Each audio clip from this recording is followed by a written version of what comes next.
Woo! Yes! All right. We're ready to start a brand new show. How are you doing, Yvette, sweetheart? I think it is, Janet. What's Hey, Google, we chilling. What's up? up, brother? How are you doing, sweetheart? Listen, okay, a couple of things I was not ready for. I was not ready for the body roll. Okay. The body roll caught me off guard. People are. Also, I didn't understand that Live with Malcolm was just a placeholder to let people know that you were going to be going live on Verbally Rapping. So I had to pop out of the live to go back to my page to let people know to come here because I was sitting there waiting for your live icon that did not come. Yes. Well, it's, you know what? We're getting closer and closer to Live with Malcolm being a real thing. So it's me trying to build the brand, prep it up. But Live with Malcolm, the actual Instagram has like 30 followers. So I don't want to do that just yet. You know what I mean? You look beautiful, by the way. What the fuck is happening all up in here with this face? Thank you. I mean, I'm gonna need you to not sound so surprised that I look nice. No, it's all. It's just I don't know that I've ever not looked nice around. This is actually true. This is true. But I do have my ring light on. This is with and without. So this is with, and this is without. Oh, look at that. You're still pretty. Look at you. Yeah, but the ring light, the ring light. Where's my, okay, hold on. You got one? You can't do that. What are you doing? Okay, it's dead. Don't do that. It's dead. Welcome to the show. Thank you. I feel like I'm actually like on a nice little midday late night show. It's the only late night show done in midday. Yeah. It really is. If you don't know anything about the show, it's not real. Nope. It started before the whole COVID thing. I was like, I'm going to do a show. It'll be genius. I'll do it over the IG Live thing. It'll be a whole weird thing. And so what would happen is randomly, actor buddies of mine would come in. So like Claudia and Abigail Spencer and Joseph Lee Anderson and random other people would just, my friend Steve Zaragoza, it would just pop up, Marquis Richardson. And so after this COVID, everyone started doing these live shows. You know, they got the verses and all of that. And so I was like, well, I had that idea. Maybe I should take a note from their book and follow through with it as a change of pace. Yes. So here we are. You know what I like about your talk show, Malcolm? What's that? Live with Malcolm, Mm-hmm. is that I'm home. It's so nice to just be home and yet on a show. That's how I feel. That's how I feel. For those people who do not know, usually at the top is just insane weirdness. It's either half me or half just me doing something wrong technically. Yeah. It's a lot of fun. But now that I've like scheduled guests now, yes, people show up like on time. Mm-hmm. And so like everyone's right there at 3, and I'm like, oh, okay, so I'm not vamping. I'm gonna actually start having and talking about the show. Do you know why we do that? Why do you do that? Because we respect you and we love you. And you said I'm doing a show that starts at 3, and we don't want you having to do a show with us without us at 3. That makes sense. That makes sense. My favorite part of everyone's show, and this happens to me, my favorite part of everyone's Instagram live show is the first 2 minutes that Instagram won't let you edit out because it immediately starts it. So it's a lot of people doing this. True that. Yeah, I know.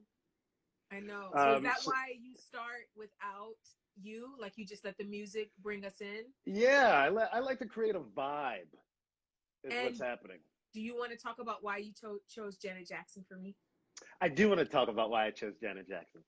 Why don't you tell me why I chose Janet Jackson? I think you chose Janet Jackson because I love Janet Jackson. Yeah, you do. I do.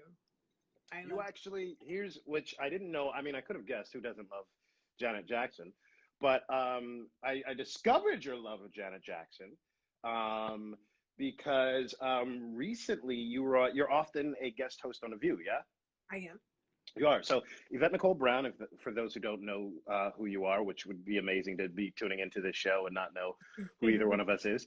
You're an actor, an activist, a producer, a writer, a myriad of things. We'll get into all of those things later. But I want to talk about the Janet Jackson thing. You've co-hosted on The View a number of times. How many times have you done that? Oh, gosh. It's in the 20s. I've been doing it for years. For years now? It's really Look at that.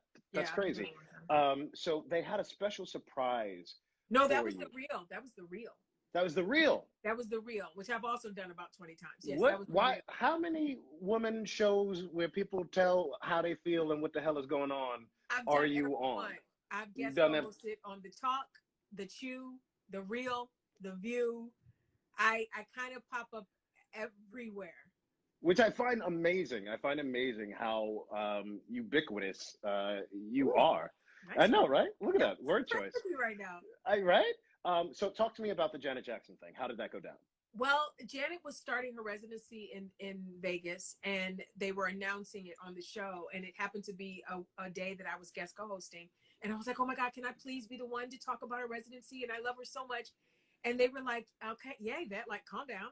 And so as I'm telling everyone about the residency, I find out that they, unbeknownst to me, knowing how much I loved her, had reached out to her people, and Janet sent a signed album.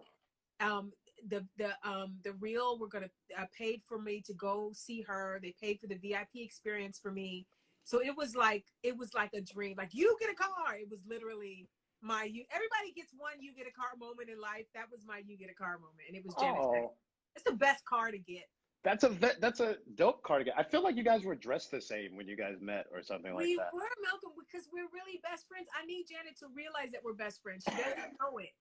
She doesn't know it, and we're best friends, and we both wore jumpsuits. Yeah. I wear jumpsuits all the time. I guess Janet does too, and we happen to both be wearing jumpsuits the day I met her. It was really cute. For those who don't know, me and Yvette are friends in real life. Yeah. And so I think I was teaching you how to make a GIF or a GIF or a GIF or yes, a GIF. A GIF. I don't know what they say. Real G's move in silence. So I remember there was a picture of you two hugging, and I showed you how to make a GIF using the video of you guys hugging, and that's like your first little GIF. That's my first GIF I made. Was me and my best friend Janet Jackson. That's amazing. What's funny is, so you have the opposite story. Last week I had Ahmed Best on, and you guys have opposite Jackson experiences because he had beef with Michael, or Michael had beef with him. What's the beef? There's no beef. Well, he goes into it, and for the listeners, please. Is it still up? Because I can watch it. I'll watch it. It's still up. I'm gonna watch it. Okay, it's still up, but it has to do with Star Wars, and he just tells this story of how he goes to meet Michael Jackson through George Lucas, and there was something, and Michael Jackson, upon meeting Ahmed, he goes, here's Ahmed, and Michael Jackson goes, oh, and it's because he didn't like Jar Jar. He wanted to be Jar Jar. Oh, yeah, it all makes sense now. It does make sense. Because you know what, if I missed out on being a role that I thought I was meant to play, I would be a little burnt if I met the person. Well, and then the way George Lucas introduced him is that he went, hey, Michael, this is Ahmed. He's playing Jar Jar. And that's how Michael Jackson. He set him up. Michael he set him up. In that moment that Ahmed was playing. No, that was wrong. Lucas set him up. He set him up. He was like, so, Michael. Where were they that Michael was just hanging out? They went to a Michael Jackson concert. Oh my God. And then they pulled him through a wall or something like that. He went to a Michael Jackson concert with George Lucas. Like, that is, what life is that? He has a million and one stories, but honestly, I don't care because today is about you. Hey! You know what I'm talking about? Yes. Oh, speaking of how we met, I have a special surprise for you. that the audience doesn't know about. What is it? Yeah. Yes. I prepare for my talk show appearances. You do prepare for your talk. So what do you? Okay, so for those that don't know, the Big House was a show that took place, I want to say 2005, maybe 2003. We shot 2003, and it's got it starred Kevin Hart. It was like a reverse. It was like a reverse Fresh Prince situation, right? I'm looking on IMDb because I have no real recollection of a lot of this. Fresh Prince. Come on, baby. Yeah, it was the reverse Fresh Prince, and it had Kevin Hart. It had Keith David, Arnisha Walker, who who I saw in Phase on Love, who farted in an elevator and walked out one time when I'll never forget that. Not one time, man. Come on. I remember because it was like him and a boy of his or something like that, and he came off the elevator. I'm like, hey, and I came on the elevator, and I was like, oh, this motherfucker done lit this shit the fuck up. Like the whole. Well, how dare you assume that it was Faison? You said he was with two other people. It could have been one of them. First of all, if you didn't fart and you know a fart happened, this is what you do. Hey, man, that was them. Like, you say something, something. He did the silent. He led the charge. I know what he was doing. Yes. So. He's a Cocker Spaniel. People are asking what Harley is. He's a Cocker Spaniel. He's a Cocker Spaniel. Now, I'm going to take the audience back to this moment where we first meet. Watch this. Oh, me and you?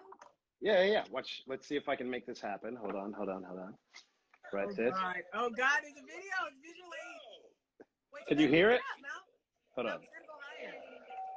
We gotta go higher. No. I'll get it. And please go away. I don't want you to ruin this for me. You're like boyfriend poison. He's hitting these jokes. Hello. Hi. Sorry I'm a little early. It's okay. I understand. You couldn't wait to see me. You're only human. So, go in, watch TV, and I'll be right back. Oh, my God. Yeah. Malk. And then here comes Heaven Art. We were children. We were young children. Child. Yeah. All right. I just wanted to show that real quick. Hold on. I'm gonna show this other part. Hold on. Do it. You didn't know you didn't know we'd have clips. Did you? I should have known because you're always really good with visual aids. I'm not bad with it. So here's the actual date that we go on. Oh, you were horrible to me on that date. I was horrible. Not a nice person. So what was your name? Was it Martin? You were Martin, right? It was probably something nice and innocuous. Let me say this before you play it. Fun fact for anyone that watches the episode, you will also see a very young Leslie Odom Jr., Tony winner from Hamilton, in that episode. I was going to play that part too. You were? Well, yeah. Jumping ahead. Let me let you do your show. We sinking. Here we go. And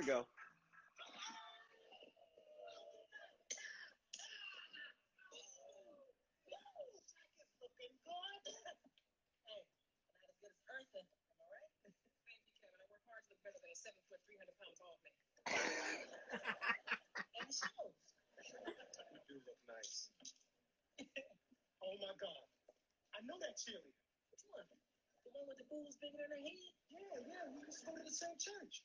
Apparently her prayers have been answered. Not to name drop, but one time I met Maya Angelou's cousin, really down to earth, just like you and me. Well, except for the missing hand. This is classic, like classic sitcom, man. Sitcom bit. Hold on. Look at you. You were like 12. I was 12. I had a big old afro I did not want to cut. It's just disgusting. These guys being guys. That was one of my favorite episodes of our 6 that we did. Such a successful show, everybody. The Big House lasted 6 episodes. It says the complete series. The complete 6 episodes. I love the complete series. I'm going to release the complete series of all of my unaired pilots. You got a lot of unaired pilots. I got a lot, one for every year, man. Well, every year that something didn't go or something. So that was the first. That was the first time I got to play. I was very excited because it was the first time I got to play the trophy boyfriend, like the guy of like, you know, the female lead on the show and like that they liked each other. Like I had never done that because I was big into doing like, I was character actor or doing like, hey, you know what I mean? I never fell in love on a show or been in. So yeah, I on mean, TV. but did you on that show? Because I mean, maybe towards the end you did. You At the end of the episode, I Yeah. do a whole thing where I'm like, I wanna be with Eartha, like, you know, get off my back, Kev. You know, I'm about that life. And even back then, Kevin was working hard because I remember they had the writers meetings and he would be in there for that. Yeah. How early in your career was that job for you? That was the first pilot season I had ever been in and the first pilot I ever booked. Wow. I think I had just gotten dropped by an agent because I did Girlfriends and The Big House within a month of each other. So I did Girlfriends like in March and I booked The Big House in April of 2003. I had just gotten dropped by my agent. So it was like magic that all these things happened. And it was my first pilot season ever. Might have been my first pilot audition ever. Wow. And I booked it. Yeah, I know, it was crazy. It was crazy. And thankfully, I didn't think that that's what it was going to always be. I always stayed aware that was magic. You know what I mean? Like I didn't like, I'm going to spend all my money. Every time I see Faison Love, he always jokes and says, you still got some of that Big House money, don't you? I do. Like, 17 years later, I'm like, I don't know when this going in. I got to hold on. Yeah. What I got. I love that about you. Shout out to NBA's Ryan Hollins. He's up here in this thing right now. Always shows me love. I got to be on his show at some point. What had you been doing up until then? Did you study acting? Did you come from theater, performing? No. How did you go from wherever you came from to here? No, I always joke that I'm Hacky McGee, and I really am. Like I'm not a trained actress. I have not done a lot of theater. I think I'm just a pure grade fool. And I think that sometimes the fools are needed in entertainment as well. And so I did a gospel play. I did a David E. Talbot gospel play. We toured the country for a year. That was His Woman, His Wife. Then I came back to LA and just started doing commercials. And then it kind of steamrolled into that first pilot season where I did Girlfriends in the Big House. So I don't know how I'm still working. I don't know how I started working, but by the grace of God. What's up, Nick? Nick's up in here. Nick is in the building. So wait, you're from Cleveland. I am. East Cleveland. Right? So yeah. were you weren't acting. What was your job before that? I went to school and studied journalism. And then I wanted to be a singer. I was signed to Motown, Biv 10, Michael Bivins. I was in the East Coast. You knew this, Malcolm. You knew this. I know, but you gotta do like a thing. Yeah, I was an East Coast family. And so I thought I would be a singer. So after I finished college, I moved out here. Wait. So when Boys to Men goes, East Coast family, back in school, we used to do this every day. I don't know if they do it like that. But it's pretty close. It's relatively. It was a little close. Pitch wise. Yeah, pitch wise. So they were talking about you. Oh yeah, they were talking about the East Coast family. Yeah, so we did a song. I'm about to say an album. It wasn't an album.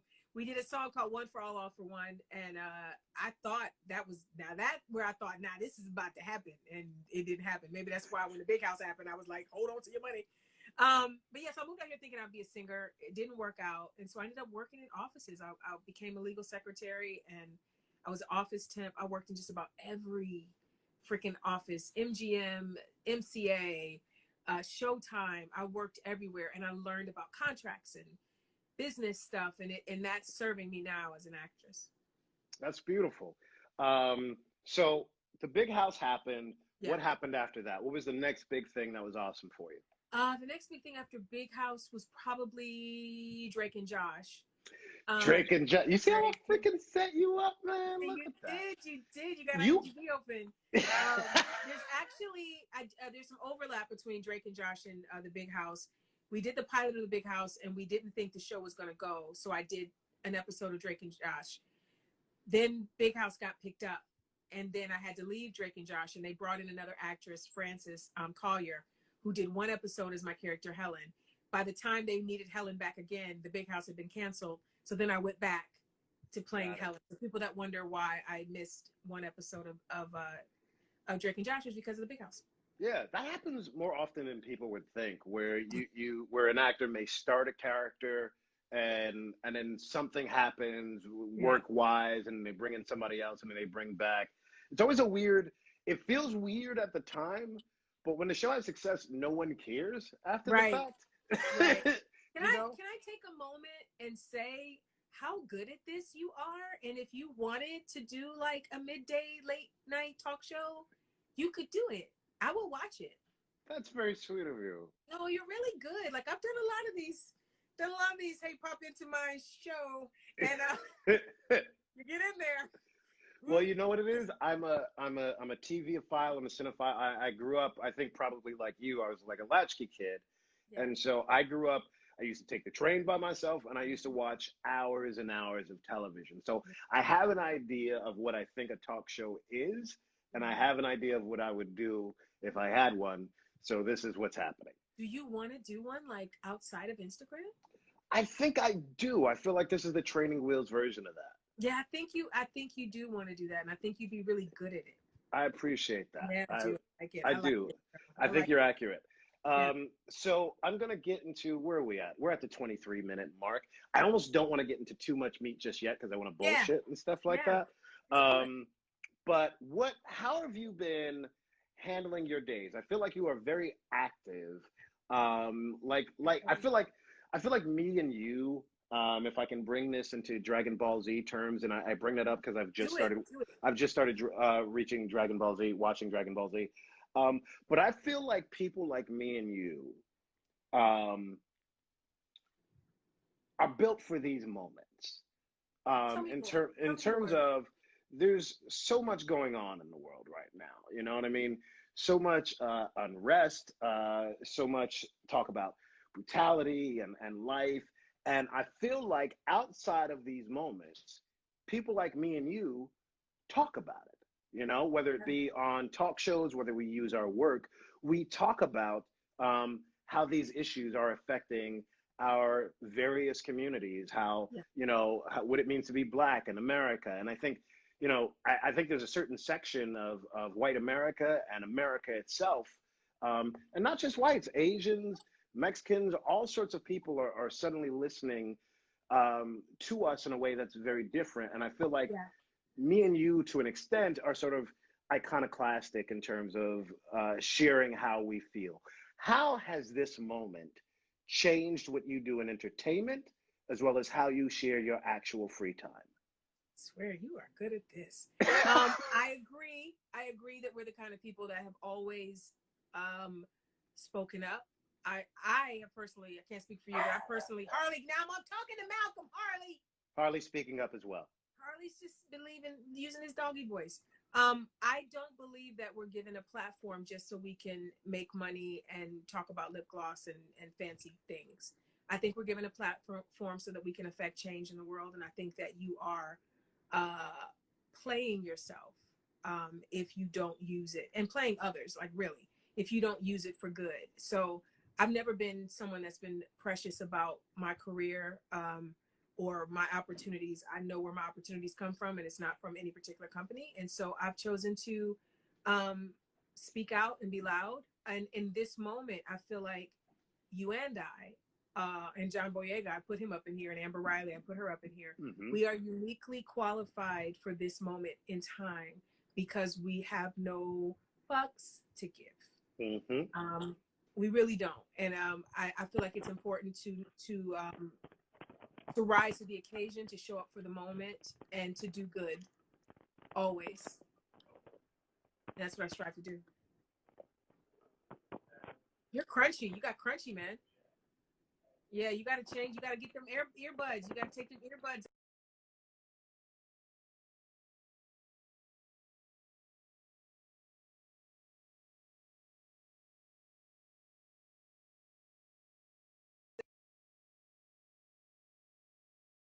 For good. You need to make sure. Oh, I'm sorry. I was taking over your show while you were frozen. Please do. Please. You know what? I feel like it's like, did you see the verses with Jill Scott and Erykah Badu? Yeah. And that was my favorite battle ever because it wasn't a battle. They were just like, as soon as one cut out, they were like, okay, I'll play your songs for you, girl. Yeah, wasn't that lovely? Because this is the thing. They could have said, let me play a little more of mine. Yep. But they were like, I got my girl. Let me play my girls. Yeah, that's what's It was beautiful. I think that was the pinnacle of the whole battle versus thing, was just seeing those beautiful sisters just have each other's back. But continue. What were you going into? No, I was just saying that I think it's important for us to use our platform for good. And You can't be afraid. Harley! Is Harley named after Harley Quinn, or what is Harley named after? Harley No, Davidson? What? Harley come. He's named, I got him on the set of Harley come. I got him on the set of Lady and the Tramp. Come here, honey. It's okay. You're okay. Because you were in Lady and the Tramp. Yeah, he's one of, come on, here. I know you're upset. Show everybody your sweet face. He's one of Lady's doubles. Ah, wow. So all the dogs in the film were rescues. And so at the end of the film, we were allowed to adopt. And this was mine. That's so beautiful. Isn't he great? Beautiful. Tessa Thompson, my homegirl Tessa Thompson was in there. Yes, she was. He's got his Star Wars collar on too, because I believe in the nerd life. Yes. So tell me this. So speaking of using your platform, you played Shirley on Community, right? Did. And so Shirley is this sort of, I want to say sort of God-fearing, church-going woman who is sometimes judgmental, but not afraid to use her voice. You being so different from that, how do you use how are you able to move along with people who have maybe different outward sensibilities but maybe the same goals, you know, and particularly being what you believe in, your morality within the context of Hollywood and having a voice to speak to these? How are you able to maneuver and connect with people in that way? Well, I think the difference between me and Shirley, at least I hope the difference, is that I'm not judgmental. Well, let me say that. Let me fix that. I'm judgmental. I'm very judgmental of evil and negativity. I will call it out and talk about it all day long. But as far as how people choose to live their life, who they choose to love, that kind of stuff, I'm like, work it out. Do you as I do me. I'm not.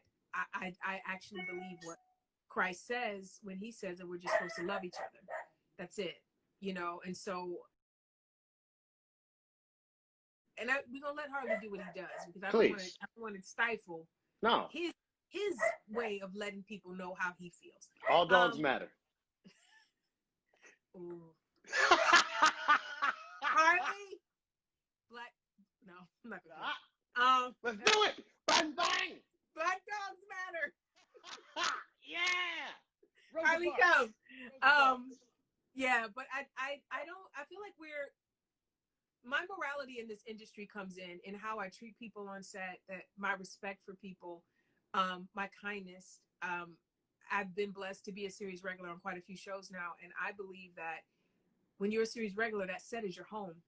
And just as you would welcome anybody into your home and make sure they got somewhere to eat, make sure they got some food, show them where the bathroom is. I think it's important to make sure that people that visit your set feel welcome. So my morality comes in making sure that no one leaves my presence in this industry or in life feeling like they weren't seen, accepted, and loved. And I think that's the least that I can do. And that's something that, you know, we definitely got to do for creative people, because a lot of creative people already feel unloved and unsupported, and they live in paycheck to paycheck. Like, you got to find a way to create some sort of love and peace within this industry. So then that's amazing. Speaking again to Community, because I love the show. I've worked with Denny Pudi a couple times after the fact. We've done musicals and theaters. I super love them. And I know there's weird, crazy stories that were involved in shooting, and so I don't want to get too much into anything that may be uncomfortable. But what racist thing did you say to Chevy Chase to make him feel the way he did? Who?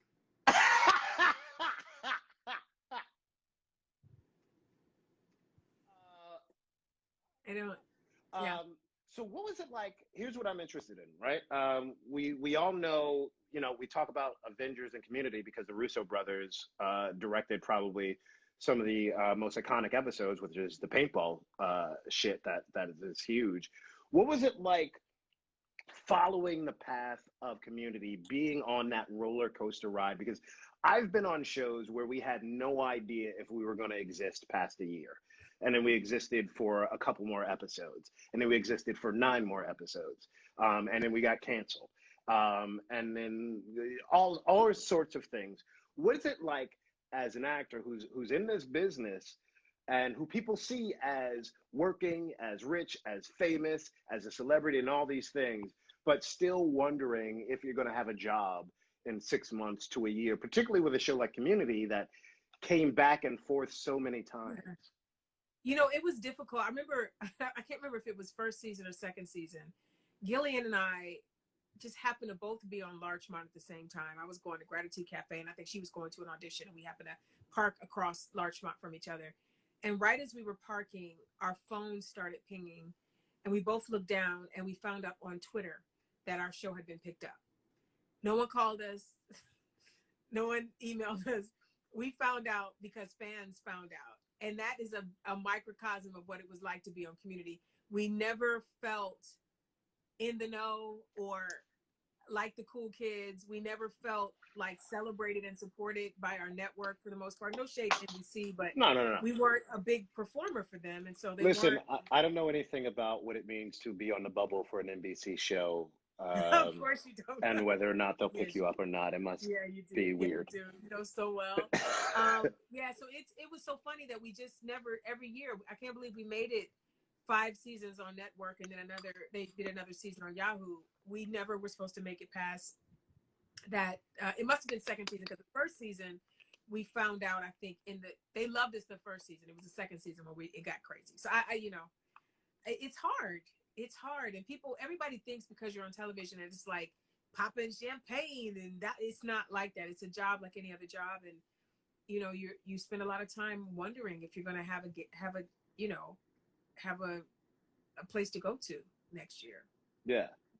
So that being said, right, I feel like a lot of times it becomes incumbent upon actors who consider themselves special, different, unique in whatever other way to create art and to work with artists that they respect, right? Like a lot of the really great comedians and actors, they wind up working with writers who get their voice, right? How have you created life after Community? I see that you've become a writer and producer of so many things. Look at that. Look at that. You are prepared. I am prepared. This is like a real show. It's a real show, man. It's a real show. Speaking of, so I know that you started writing yourself. Talk to me about this. You wrote The Bridesmaid. You were the screenwriter, or I'm getting that. What is the title? How do I say it? Always a Bridesmaid, streaming on Netflix right now. Always a Bridesmaid, which one of the leads in it was Jordan Calloway, who is a buddy of mine from Black Lightning. Looks very good with his shirt off. He does. I've told him that. He knows it. And so what was that like? Because I don't know that you had that many writing credits before then, or I don't have any writing credits before this. Okay, so zero. And this actually wasn't something that I ever thought would be anything other than something for me. I'm a romantic comedy fan, and I've watched white people fall in love in really cute and adorable ways for decades. And I really wanted to create a version of that for us, where it was a PG-13 love story. And so I wanted it to be just as delightful and wonderful as While You Were Sleeping or When Harry Met Sally.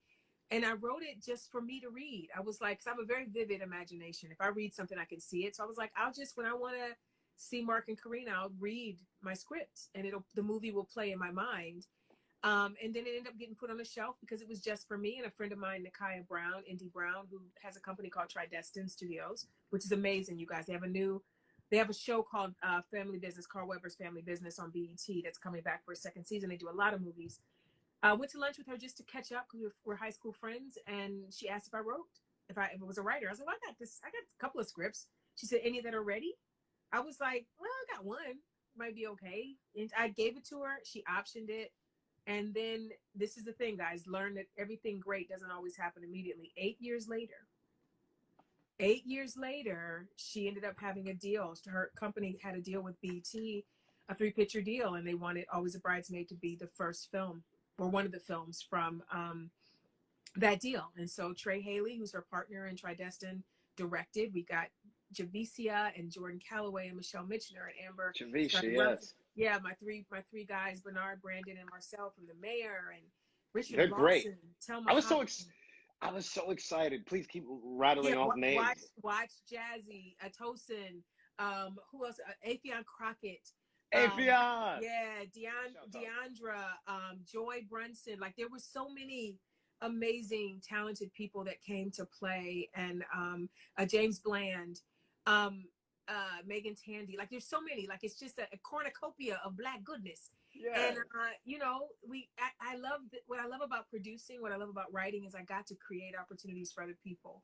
I think that there comes a point in your career where you have to take off the Spanx, move from the front, and give somebody else a chance to shine. And I kind of love that I was able to facilitate that for a lot of people. Yeah, it really was, and I love it. And what I like is that you kept working with people that you enjoyed working with. You had a Mm-hmm. couple people from the mayor.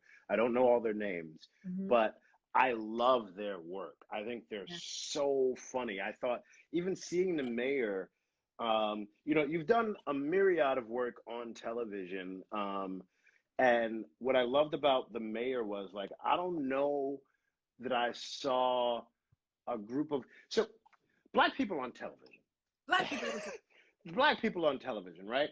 It is, I feel like we have a prominent voice, but at the same time, it's few and far between the financially backed, studio backed work on network TV. I get into a lot of trouble when I talk about this on Twitter because I'll go, um, name me some black led shows on networks, you know?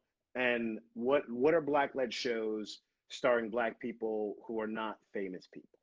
Because to me, and I've done this, I don't feel like I have to back it up. I've already tweeted and done research. I go, name me a black show starring unnamed black people. can't do it. Now name me a white show starring white people you've never seen before. Do it all day, all day long.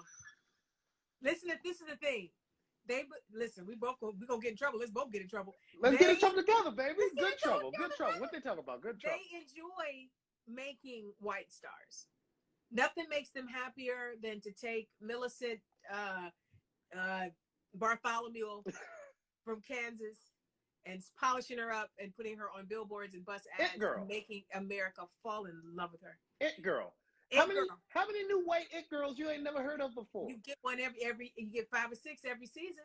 Now with black people, they like you to figure out how to become a star first, and then they will present you in your stardom. And it takes you a good 20 years to make it. That's why all of our black stars are 40. Yeah. Theirs are 17 and 18, and ours are 40. Yeah, I be promoting the hell out of every new black person I Me see too. because I'm like I look at Ashton Saunders and I'm like, why is he not Timothy Ola Chalamet? You know what I mean? I'm like, y'all won the Oscar, Yep. and we got to fight to get you on stuff. You won. One. You gotta fight. Listen, it is the fight, and that's why more of us need to become content creators. And it's not like we ain't trying. You just gotta keep fighting your way. That was my greatest thing about the greatest thing about Always a Bridesmaid for me. Like one there were a couple of revelations in there. Jasmine Brown, watch Jazzy on Instagram. This was her first film. She was amazing in it.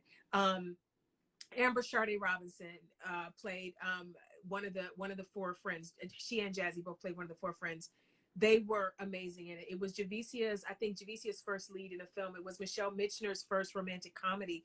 Like all of these people got a chance to show that they're sexy and adorable and quirky and weird in the same way that their white contemporaries are. And we got, especially with the four women in Always a Bridesmaid, we got to show sisterhood that wasn't catty and hateful and competition.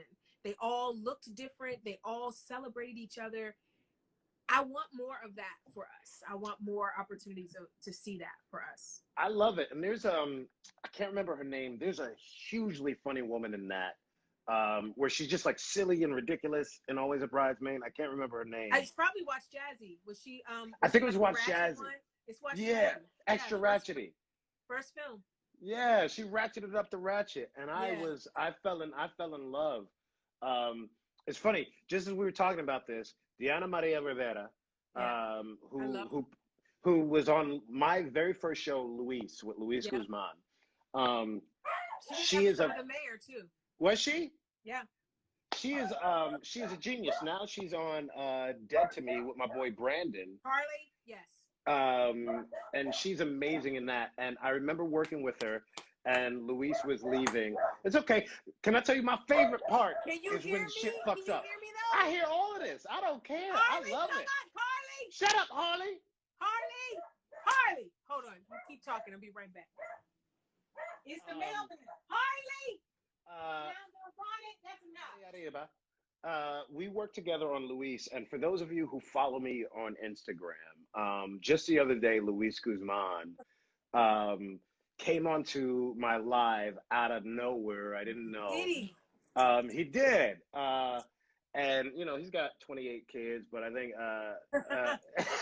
Simba was there, and I remember. So here's what I love about doing Luis, which was my very first TV show, which is the reason that I came to LA. Was it before? Was it before Big House or after? Before. Oh, really? Okay. Yeah, because Luis is what brought me to LA. Okay. And so what I loved is Luis came from New Yorkers. I had been a New Yorican poet. And so we had that in common. He had been doing, you know, he had House of Buggin' with John Leguizamo. And so his show took place in Spanish Harlem, right? I know it was 2003, Deanna.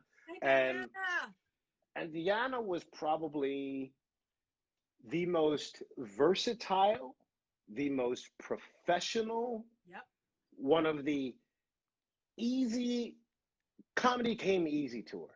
Beautiful. You know, beautiful comedy.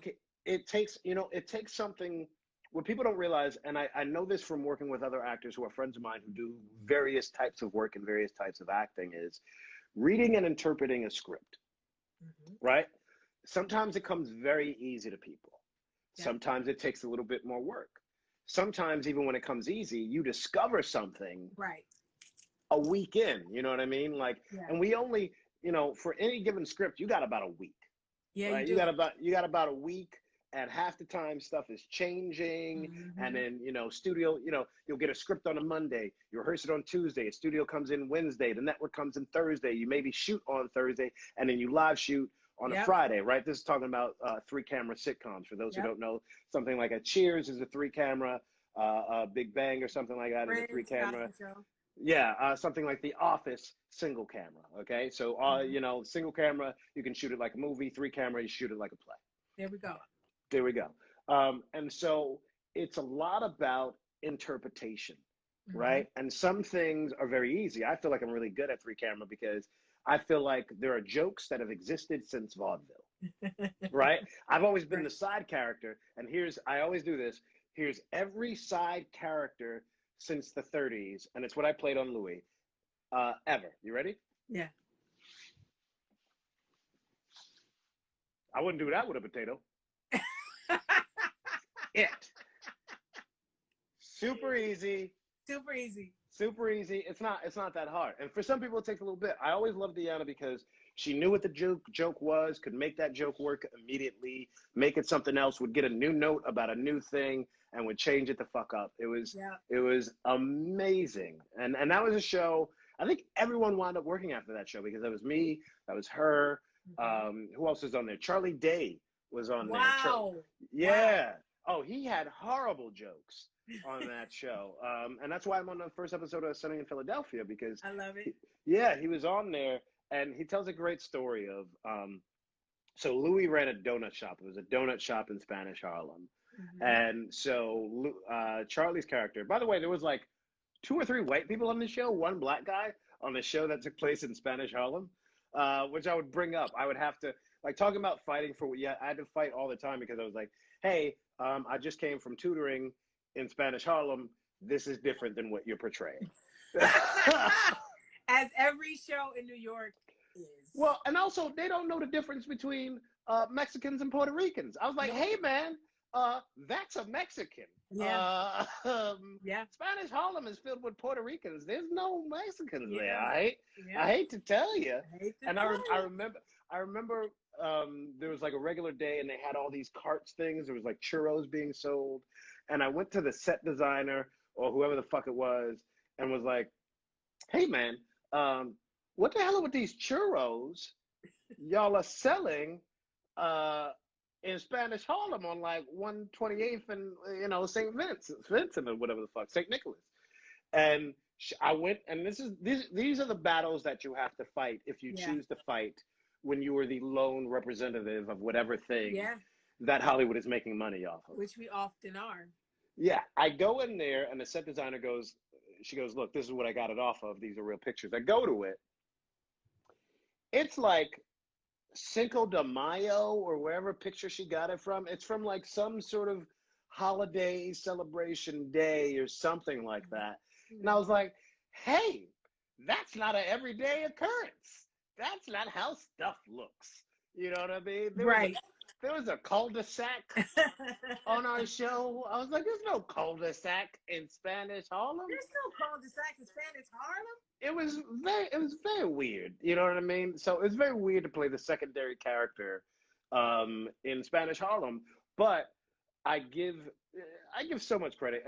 I give credit to the opportunity and the people I got to work with, because it led to so much more. And that's a lot of times what we have to do, or what people in marginalized communities have to do, is a lot of times you have to take this job that almost kind of is you, but you try and turn it from a stereotype to real life. Because that's what I say to people all the time too. Like when I was on Community, there were no Black female writers on the show, and there definitely weren't. I don't know if there were any Christians, but there weren't any Black female Christians. And so your character is a Black female Christian. Yeah, and they leaned so heavily into it that I felt like, and I mean, thankfully, I'm a Black female Christian, so I was able to speak up when I felt that some things were like a little bit not true to life as to what we would do. And thankfully, there was a opening for me to do that. The Russos allowed me to speak up, and Dan listened. Like Dan Harmon's goal was always the comedy, and I understand he was a comedy writer, and so his goal was the comedy. But I am always thinking about the people that are going to take the ride in my shoes. And I want to always make sure that I respect those people. I don't want to ever sell those people out because I need a check. Yeah. You know what I mean? Yeah. What do you do when you go over to the left there? Oh, I just kind of read different passages from things. You do? Is that where your Bible is? There's a number of books that are over here. You just go and just think, grab a word. I like to just Listen, I respect it. I respect your need to go right over there. I focus on things. Did you ever watch Letterman? Letterman through I feel like particularly after he got his heart surgery, he would always before or during commercial breaks sneak a cigar smoke under the table. Do you remember that? And then he'd sneak a cigar and then come up and he'd be like, "All right, next guest." I always thought that was amazing. That's not what you're doing though. You're Me. I'm looking up research about different things. So I want to wrap this up because I don't know how many minutes we have here, right? So someone wants to know if you're married. No, but I do have a girlfriend. And someone also said your word is on fire. Yes, Yvette is single. Let's put that out there. Yvette is. Malcolm has a girlfriend. Yvette is single. So I'm going to talk about three things. One is super serious. Two, super fun. And I don't know how they're going to come out, so we'll see what happens. Okay. Speaking of the Russo brothers, you were in Avengers Endgame. I was. You were in, and I was with you. Now, okay, so we have this group of Blerds, these Black nerds that hang out and do stuff and just talk shit. When we all went to see Avengers Endgame together, we did. Did you know that you would be in the movie before we sat down in that theater? I did not know. I knew that I shot a scene, but I shot a scene when they were shooting Infinity War. And so when Infinity War came out and my scene wasn't in there, I assumed that I got cut. Hey, somebody said Phyllis Jenkins, a South African music girl. That's what I named her. She didn't have a name. I named her Phyllis Jenkins. So I knew that I had shot with Captain America and Iron Man, but it wasn't in Infinity War. So I was like, oh, I guess I got cut. So I did not go to that film with you guys thinking, ooh, we about to see me in this. I literally was shocked. I was so surprised that I was in it. I hadn't gone to the premiere.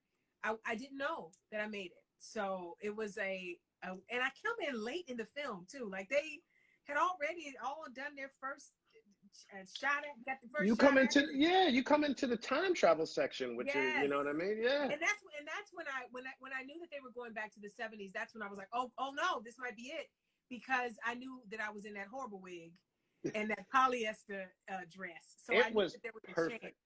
You were I knew there was a perfectly chance. cast. Thank Sometimes you. sometimes you see a thing and you're like, oh, they put their buddy in it. I was like, who the hell else would you cast as this Thank you. person? So I want to talk about a couple different things. One, you're in Avengers and it's awesome. Two, you have a new show. Speaking about writing, speaking about producing, speaking about creating, you have a new show. It's called The Big Fib. It is. Yes. Tell me about this. Well, it's a kids game show. It's on Disney Plus. It's an opportunity for kids to be in the driver's seat. They have to decide between two adults which one is telling the truth and which one is a big fibber. So who's the expert and who is not the expert? I am the host, but again, the kids are in control. We've got 15 episodes. They're streaming right now on Disney Plus. I also have another show that just started streaming on Hulu. Crossing Swords. Crossing Swords. The Big Fib is for kids. Crossing Swords is not. It's not. Do not put your kids in front of Hulu and turn on Crossing Swords. You will have a lot of questions. They will learn a lot of things they don't need to know. They're not ready. Yeah, they're not ready. And it's a stop motion animation show. It's from the same people that did the Robot Chicken people. Mm-hmm. So it's, that kind of naughtiness. And it's little peg characters. But again, not for kids. Not for kids. Not for kids. There's 10 episodes streaming right now on Hulu. Perfect. Disney Plus. Okay, so horrible transition alert. Okay. You got like 6 minutes with us before Perfect. You cut off. Don't worry, I'm gonna make this work. So I brought you on here a lot. What's funny is I've brought on people through the last couple episodes who I think have the capacity to speak about this current moment with some amount of knowledge and with some amount of humor. Okay. What do you think about not the pandemic, but the pandemic of sudden hanging suicides done by Black men who are suddenly lynching themselves in mass and being investigated by the police as automatic suicides with no further need to discuss? Because I don't know if you know about this, but Black men love to hang themselves from trees. They do. They as really a do. form of suicide. And they also love to do it while the country is in the middle of a racial crisis. You know what the thing is? We always go, remember the civil rights movement, and remember Jim Crow, and remember slavery. Remember when it was always getting to us, and we were like, you know what? We need to hang ourselves from a tree in public because that's how we react to civil unrest as a populace. And thank you, police, for immediately knowing that that's what we would do. There is so much that I hope comes out about all the foolishness that is happening right now. But I know one thing, there is not a Black person on this planet, especially not a Black man, that is going to hang himself from a tree in public. I don't care what he's going through. Even if someone is taking their life, a Black man is not going to take his life that way. I don't care what anybody says. So they can call it whatever they want to call it. I call it murder. As do I. So I used to do this thing, the Violence Project, and I wrote a thing wherein somebody committed suicide in a particular way. And one of the things that my teacher, this artist, Obie Award winner Liz Suedo, she said to me was like, there are very specific ways that people commit suicide. Yeah. Men do it very violently. Men will shoot themselves, right?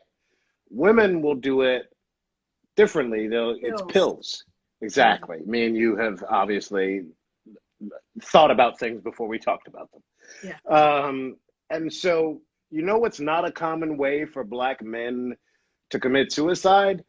Hanging from a tree in public. From a tree in public. Yeah. You know what's a common way for Black people to get killed during civil rights movements?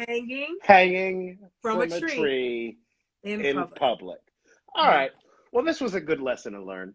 So we're going to end this show on that positive note, but here's a couple things. Isn't that a fun way to end, guys? Isn't it a fun way to end? Because you know what? This is why I bring you on, because who else is going to talk about it and actually be able to have some amount of not feel like I have to perform for people in terms of how I feel about these instances. I can be very honest and flippant and real at the very same time. That being said, Strange Fruit, somebody said, it's a wonderful song. It is Strange Fruit, look at what we're growing right now.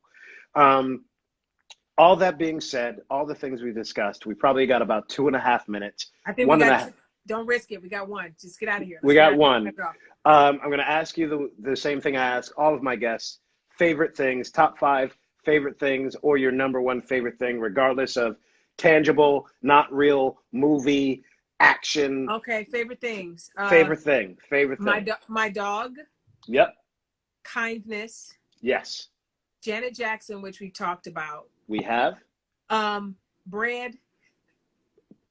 Bread's a choice I did not see coming, but yes. I know. Well, if you saw me in person, you'd know that it was happening a lot. And integrity. Integrity. That was fun. Those are wonderful things. Yvette, where do we go from here? What do we do now? We keep fighting. We keep fighting. Keep fighting. It's a beautiful message. Thank you for being on my real, not real, late night, midday show. Do you save this? Yeah, I put it on a, you know what? I didn't do the screen record thing that I usually do this time. But it'll automatically save, which I know. I've also recorded a face thing and I've done a Logic thing. So either way, it'll be up in about 30 seconds. Okay, goodbye. Goodbye. Love you so much. I love you. See you in the thread. See you in the thread. Keep fighting, baby. I will, baby. You say you want it, but you don't want to give it to me. You say you need it, but you don't want to give it to me. You say you want it, but you don't want to give it to me. You say you need it, but you